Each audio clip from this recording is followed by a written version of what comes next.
지난번에 제가 커뮤니티에 올렸던 연애 Q&A에 등록된 질문들에 답변을 해보는 수다를 떨어보려고 해요.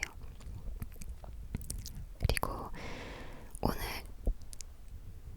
저의 연애 Q&A 답변 영상에 함께할 친구는 바로 짠! 귀엽죠? 저희 어머니께서 사주신 귀여운 곰인형입니다. 너무 귀엽죠? 이 친구와 함께 할 겁니다. 네, 그냥 연애 얘기니까 왠지 이렇게 옆에 누가 있어야 될 것 같아가지고 같이 할 거고, 오늘도 이제 수다 영상 항상 제가 잠옷을 입고 등장하잖아요. 자, 저의 귀여운 죄의 잠옷. 호주 갔을 때 피터 알렉산더에서 뉴질랜드에서 샀구나. 뉴질랜드에서 피터 알렉산더라는 브랜드에서 산 스폰지밥 배뚱이가 이제 메리 크리스마스 하고 있는 귀여운 잠옷입니다. 바지도 정말 귀여워요, 여러분. 약간 요런 별걸 다 보여주네. 그런 티셔츠입니다. 아무튼 이제 하나하나 질문에 답변을 좀 해볼게요.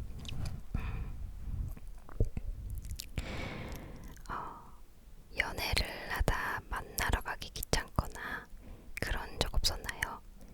물론 내가 할 일이 있는 것이고 이럴 경우 어떻게 하는지. 그러니까 내가 할 일이 있어서 만나러 가기 귀찮았을 때가 있었냐, 어떻게 했냐라는 거죠. 만나러 가기 귀찮다라는 감정을 가져본 적은 있어요. 그런데 그게 약간 좀 이 사람을 만나러 가는 게 귀찮은 건지 아니면 내 몸 컨디션이 좀 그런 건지를 잘 생각을 해볼 필요가 있는 것 같은데요. 저는 보통 몸이 좀 피곤하거나 아니면 할 일이 너무 많아서 오늘 이 사람을 만나는 것보다는 좀 쉬는 게 좋겠다, 혹은 이런 일을 해야 되겠다 라고 이제 생각이 들 때는 대충 일단 솔직히 얘기를 했던 것 같은데요. 솔직하게 남자친구한테 내가 이런 일이 있어서 오늘은 좀 쉬어야 될 것 같다, 아니면 오늘은 좀 일찍 들어가 봐야 될 것 같다, 아니면 좀 늦게 만났으면 좋겠다, 이런 거. 내가 이런 할 일이 있으니까 우리 오늘 조금 늦게 만나면 안 될까? 약간 이렇게 솔직하게 얘기를 했던 것 같고, 그냥 그 남자친구랑 만나는 거 자체가 귀찮아졌을 때는 보통은 이제 안 좋은 징조기 때문에 진짜 오늘 얘 만나기 너무 귀찮다 이런 생각이 드는 날에는 만나봤자 좋은 영향을 주지 못하고 싸우게 되더라고요. 그래서 안 만났던 것 같습니다. 근데 그 사람을 만나는 게 귀찮은 거라면은 내가 정말 그 사람을 사랑하고 있는지를 본인 스스로가 잘 되돌아보셨으면 좋겠어요. 뭐 지구 끝까지도 따라갈 수 있다 이런 연애 초기 때 마음과는 조금 다르겠지만, 그래도 이 사람을 만나는 거, 이 사람한테 내 시간을 사용하는 것이 귀찮다라고 느껴진다면은 이유가 있지 않는 이상 조금 관계를 지속하기 어려운 때가 아닐까 생각이 듭니다. 그리고 다음, 사랑의 희생이 필요한가? 이거 굉장히 철학적인 질문이네요. 사랑의 희생 필요하죠. 어느 정도는 필요하죠.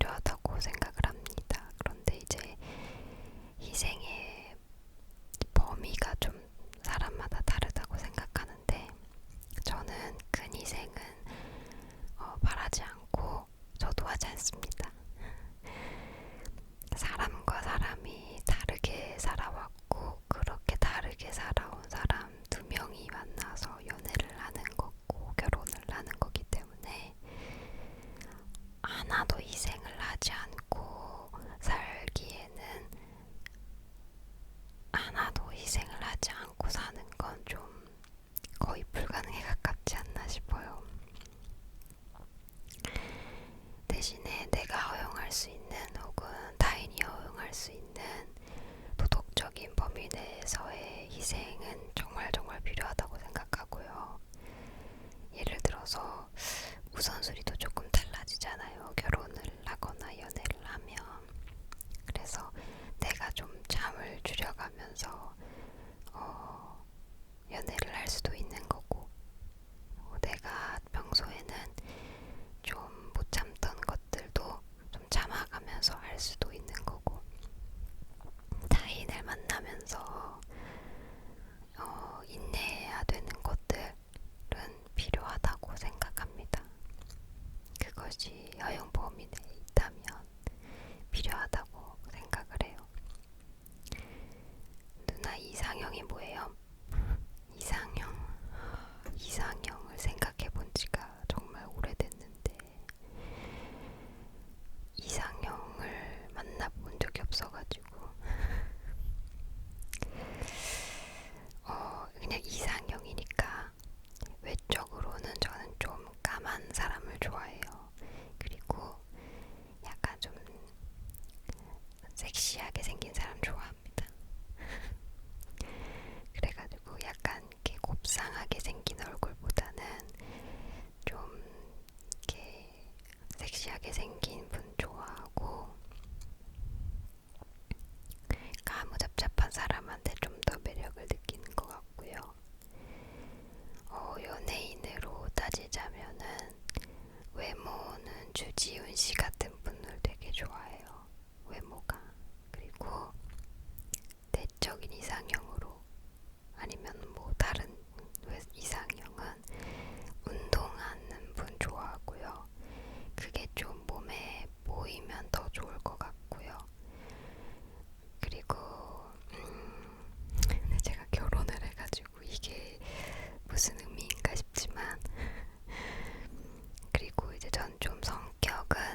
만나서 데이트를 잘 하고 즐겁게 이 사람이랑 만나면 참 즐겁다라는 생각을 할 수 있도록 만드는 거. 그러면 그 연애 성향이 저랑 반대인 남자친구도 그럴 때 저를 보고 좀 믿음을 가지는 것 같고, 아, 이럴 때 정말 답답하지만 그래도 나를 많이 사랑해주는구나 라고 느끼면 또 불만이 별로 안 쌓이는 것 같더라고요.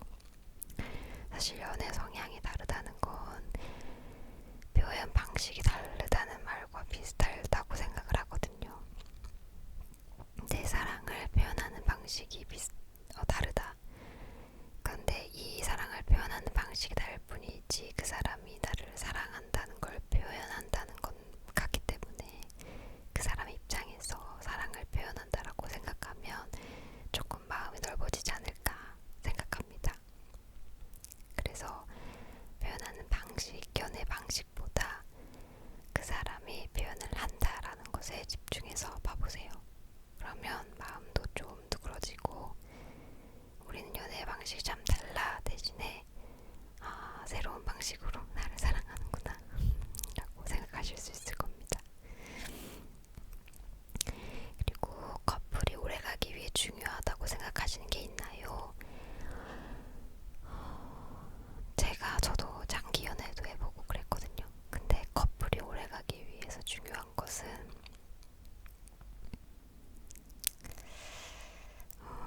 글쎄요. 커플이 오래가기 위해서 중요한 거 빠른 사과라고 생각합니다. 사실 안 싸우면 너무 좋죠. 장기 연애를 하면서 안 싸우시는 커플도 굉장히 많잖아요. 그래서 안 싸울 수 있는 좋은 성격, 뭐 잘 맞는 취향, 대화 코드 너무너무 중요하지만 빠른 사과가 사이를 더욱 돈독하게 만든다. 안 싸울 순 없거든요. 안 싸우긴 어렵고, 그리고 여러분 결혼 전에 안 싸우면 안 됩니다. 결혼 전에 꼭 싸워보세요. 크게도 싸워보시고요. 장영란 언니가 그렇게 말했잖아요. 결혼 전에 꼭 싸워봐야 된다. 밑바닥까지 드러내는 싸움을 하면 더 좋다.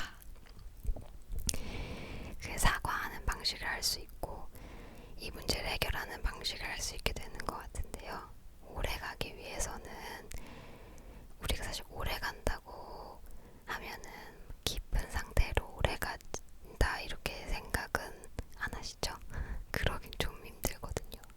약간 뜨뜻미지근하게 가는 게 오래 가는 비결인데 뜨뜻미지근하게 가려면 트러블이 생겼을 때 적당히 잘 풀 줄 아는 용기와 빠른 사과, 빠른 인정이 제일 중요하지 않을까. 그러면 복잡한 문제도 둘 사이에서 수월하게 잘 해결할 수 있고, 그렇게 해결하다 보면 무난히 1년, 2년, 3년 이렇게 지나는 것 같더라고요. 네, 뭐 제가 무슨 말 하는지 모르겠지만 빠른 사과, 쿨한 마음이 중요하지 않을까 생각합니다. 그리고 본인 각자의 생활을 존중해주는 것도 오래가는데 굉장히 중요해요.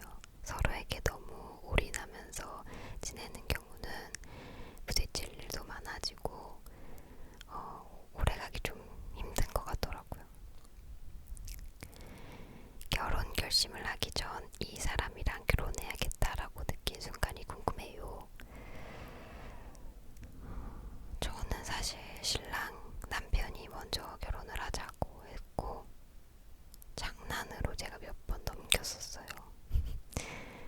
그래 이렇게 바로 대답한 게 아니어가지고, 그래서 처음에 난 이 사람이랑 결혼할 것 같다라는 그런 느낌은 사실 없었거든요.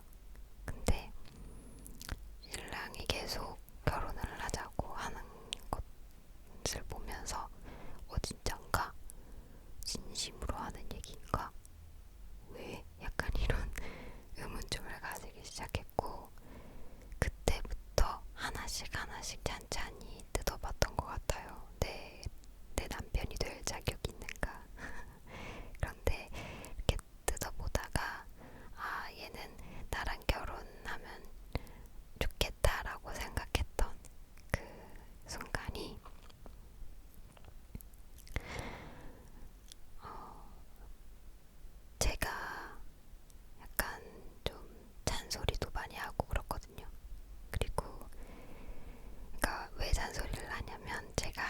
아는 게 너무 많아서 그래요.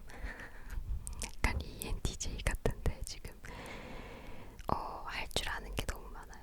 그 친구는 할 줄 아는 게 너무 없어요.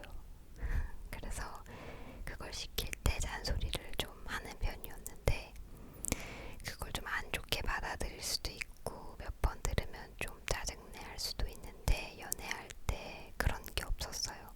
자기가 잘 못하더라도 좀 잘 적극적으로 도와주려고 하고 그런 부분이 성격이 좋다라고 느꼈던 것 같아요. 그런 부분을 보고.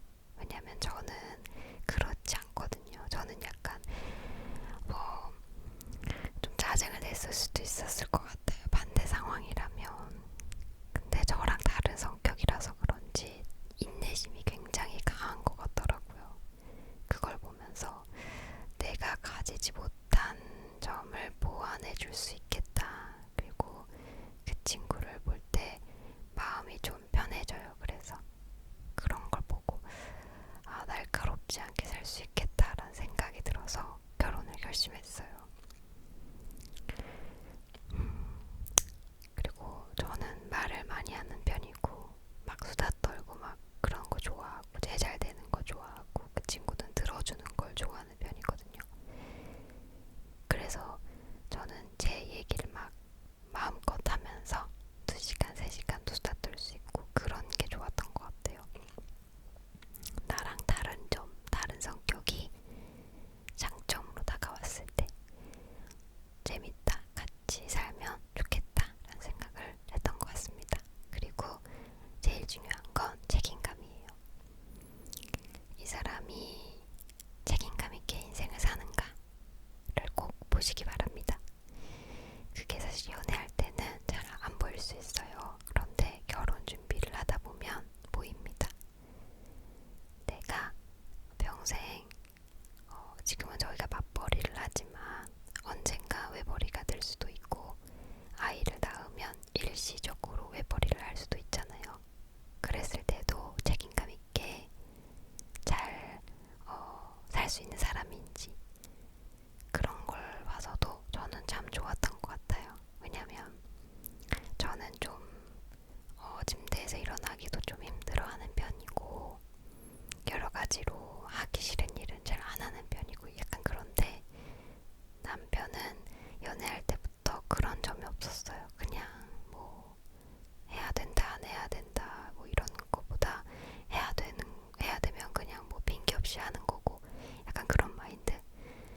뭐 안 하고 싶어 하면 나만 손해인데 그냥 해야지 뭐 이런 느낌으로 모든 일을 하던 분이셔서 그게 오히려 좀 성실해 보이더라고요. 지각도 안 하고 약속 시간도 정말 잘 지키고 그게 되게 크게 와닿았던 것 같아요. 좀 존경스럽기도 하고. 말하다 보니까 많네요. 그런 순간들이.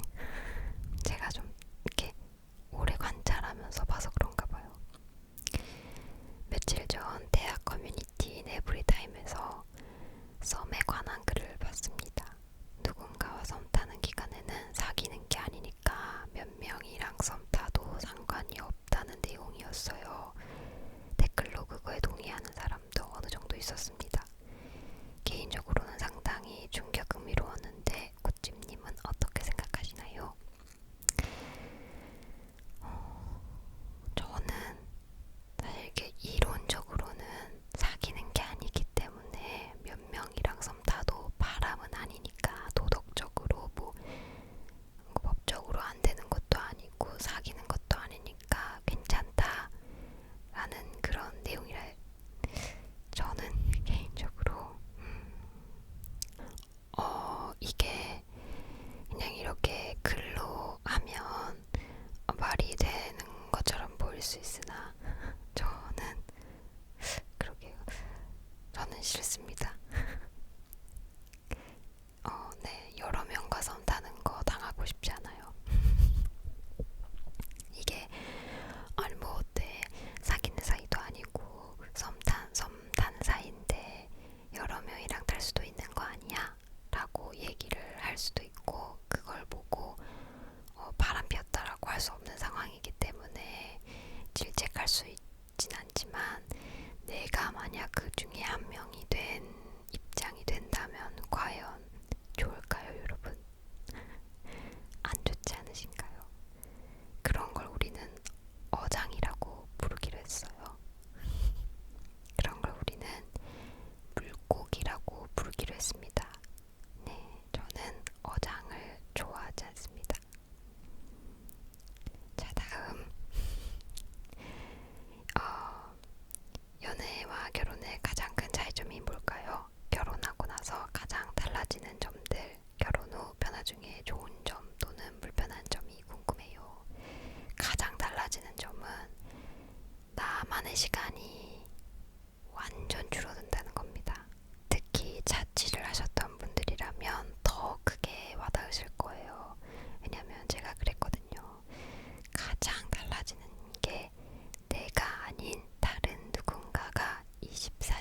시간이 항상 필요하거든요. 내가 아무리 사람이 좋아서 하루 종일 붙어 있고 싶어도 언젠가는 혼자 있고 싶어지는 순간이 옵니다. 그럴 때도 혼자 있지 못한다는 거. 뭐 싸우거나 이러지 않은 이상 그게 좀 제일 달라지죠. 근데 그게 좋을 때도 있어요. 왜냐면 진짜로 짝꿍이 생기는 기분이거든요. 진짜로 절친이 생기는 기분이거든요.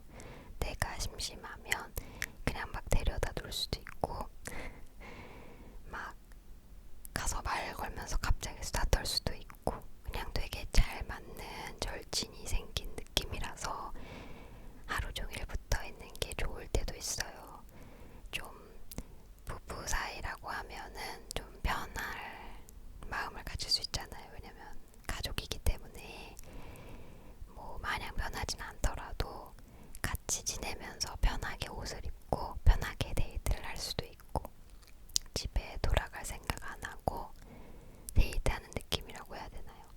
그래서 되게 좋아요. 근데 불편한 것도 그거예요. 싸워도 붙어 있어야 되고 보기 싫어도 붙어 있어야 되고 혼자 있고 싶어도 붙어 있어야 되는 그런 이상한 기분. 다툼의 상황에서 현명하게 해결하는 방법이 있을까요?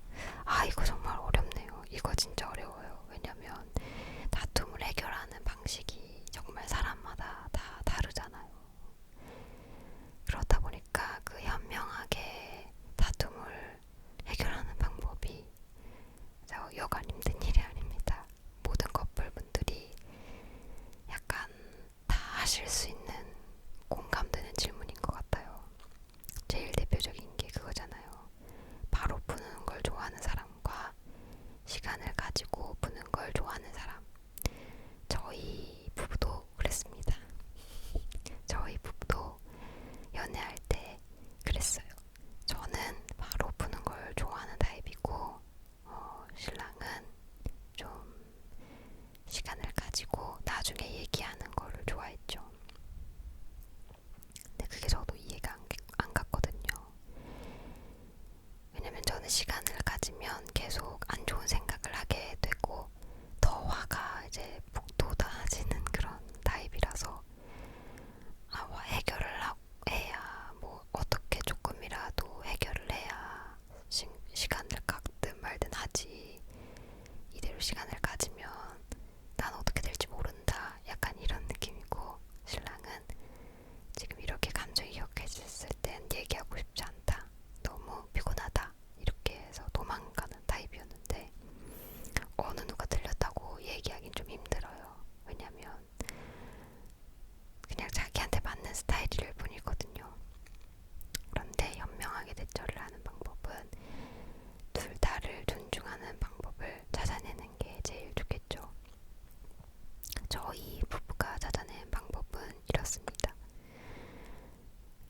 이렇게 하자고 한 뒤로 이것 가지고 싸운 적은 없습니다. 그러니까 다툼을 해결하는 방식에 대해서 싸운 적은 없어요.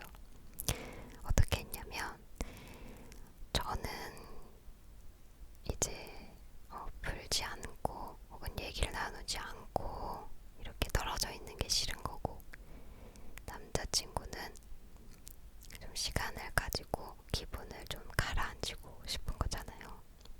그러면 그러고 싶은 사람이, 그러니까 시간을 갖고 싶은 사람이 좀 시간을 정해달라. 예를 들어서 싸우다가 나 나중에 얘기하자. 그냥 내일 얘기하자. 이렇게 가지 말고 내가 집에 가서 전화할게. 내가 집에 가는 동안 잘 생각해보고 지금은 나도 너랑 너무 풀고 싶은데 좋은 말이 잘 안 나오니까 집에 가면서 생각을 해보고 집에 가서 바로 전화할게. 이렇게 얘기를 한다던가 아니면 뭐 1시간 뒤에 얘기하자. 나 조금만 쉴게. 이렇게 얘기한다던가. 그러니까 좀 끝을 정해두고 기다리라고 하면 전 좀 괜찮더라고요. 왜냐면 그냥 가버려서 될지 모르는 그런 느낌이 아니고 1시간 있다 얘기를 할 수 있는 거잖아요. 그리고 내일 아침에 얘기할 수 있는 거잖아요. 약간 이런 거기 때문에 이 사람한테 연락이 오나 안 오나 이렇게 조조해할 필요도 없고, 그 시간 동안, 그 시간이 올 동안 제가 할 얘기를 준비하면서 되돌아볼 여유도 생기는 거죠. 그래서 시간을 정해두고 풀면 좀 좋지 않나 싶어요. 제일 이제 추천드리는 거는 그날 바로 푸는 게 사실 제일 좋다고는 하더라고요. 그런데 그날 바로 풀지 못하는 상황이 온다거나 너무 힘든 경우에는 좀 끝을 정해두고 시간을 가지시면 좋지 않을까. 그리고 이렇게 시간을 정했으면 반드시 그 약속을 지키셔야 되고, 그리고 기다리는 사람도 그 시간 동안은 연락하지 말고 본인의 시간을 갖는 걸로 하시면 좋지 않을까 싶습니다. 네. 그리고 짝꿍과 함께하는 시간 중에 가장 행복한 순간, 짝꿍과 함께하는 시간 중에 가장 행복한 순간, 저는 그 잠들기 전에 수다 떨 때가 제일 좋아요. 진짜로. 아니면 아침에 일어나서 수다 떨 때. 그러니까 잠들기 전에 다 씻고 샤워하고 막 잠옷으로 갈아입고 딱 이제 딱 제일 편해질 시간이잖아요. 그때 침대에 딱 누워서, 저희 이렇게 지금 여기 저희 안방이거든요. TV가 있죠. TV를 딱 이렇게 켜고 재밌는 걸 보면서, 아니면 TV를 안 켜더라도 둘 다 이렇게 잘 준비를 하고 누워서 막 수다를 떠는 거예요. 자기 전까지. 그 시간이 되게 마음도 편하고 좋더라고요. 그리고 아침에 일어나서 저희는 둘 다 이제 뭐 9 to 6 월두금이 아니기 때문에 평일에도 늦게까지 누워있는 경우가 많거든요. 그럴 때 그냥 침대에 누워서 막 뒹굴뒹굴하면서 그냥 수다 떠는 거, 그때가 되게 나른하고 편안하고 좋습니다. 제일 좋은 시간인 것 같고, 상견례, 결혼식, 첫 명절 등 이벤트 후기 느낀 점. 상견례는 일단 굉장히 어색했습니다. 정말 어색했어요. 이제 시누이 언니들도 나오고 제 동생도 가고 이러면서 정말 어색했고, 오히려 부모님들끼리는 되게 많이 얘기를 하시더라고요. 그런데 이제 자식들끼리 어색했던 그런 느낌이 없지 않아 있었어요.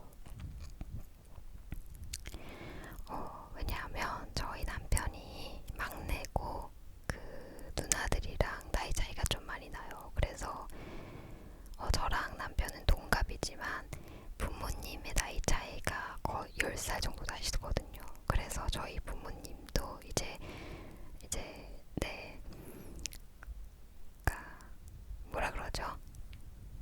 시댁 어르신들이 이제 10살 넘게 차이 나시는 분이다 보니까 그냥 각듯이 잘 그냥 어른으로 대해주시고, 시댁 어르신 분들도 저희 부모님을 잘 어른으로 잘 대해주셔서 되게 그분들끼리는 분위기가 좋았다. 전혀 뭐 기싸움이라던가 이런 거 전혀 없었고요.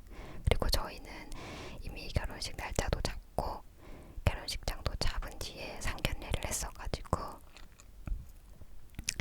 뭐 그런 거 없었습니다. 그리고 하기 전에 이미 뭐 예물부터 예단 이런 거 안 하기로 하고 부모님한테 손도 안 벌리기로 하고, 이런 게 이미 각자 집안에 많이 협의를 해놓은 상태였어서 그냥 정말 일상 얘기하고 취미 얘기하고 결혼 얘기보단 좀 그런 얘기하면서 많이 친해졌던 것 같아요.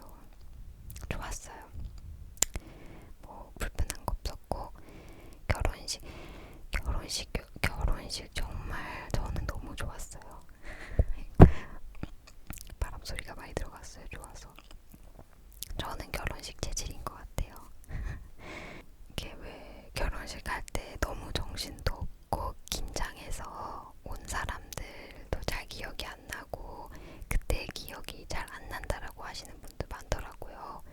그런데 저는 긴장을 많이 안 하고 그냥 마냥 재밌어가지고 되게 버진로드 걸을 때도 막 싱글생글 웃으면서 잘 걸었고, 오죽하면 친구들이 너 결혼식 2번 하는 거냐고 물어볼 만큼 즐겼습니다. 막 그래서 사람들 얼굴 다 하나하나 생각났고 그때 하나하나가 다 기억이 나요. 그런데 정말 너무 재밌었고, 제가 하고 싶은 웨딩홀에서 결혼을 했고, 그리고 하고 싶은 음악, 드레스, 분위기, 조명도 제가 막 특별 주문하고 그랬기 때문에 너무너무 완벽했어요. 너무너무 행복했고, 하루 종일 이쁘다는 말만 듣고 살았고 너무너무 행복했어요. 그래서 저는 또 하라 그러면 할 수 있습니다. 저희 남편 친구가 축가를 불러줬거든요. 근데 정말 정말 잘 불렀어요. 실제로 저 2부, 저는 이제 1, 2부로 나누어서 있었는데 2부에 제 헤어를 이제 해주시려고 신부 대기실 옆에 이제 파우더룸에서 기다리고 계시던 분이 가수가 온 줄 알았다고 할 정도로 정말 정말 잘 부르셨거든요. 그것도 되게 기억에 남고, 저희 아버지가 축사 비슷하게 이제 조언의 말씀을 해주셨는데 정말 눈물 참느라 힘들었지만 잘 참고 웃으면서 잘 끝냈고, 저의 22년지기 친구가 그때 축사를 해줬거든요. 21년지기인가? 근데 그때도 좀 울컥했지만 되게 기분이 좋았어요. 나의 소중한 사람들이 이 한 곳에 모이기 힘들잖아요. 다 각자 만나니까.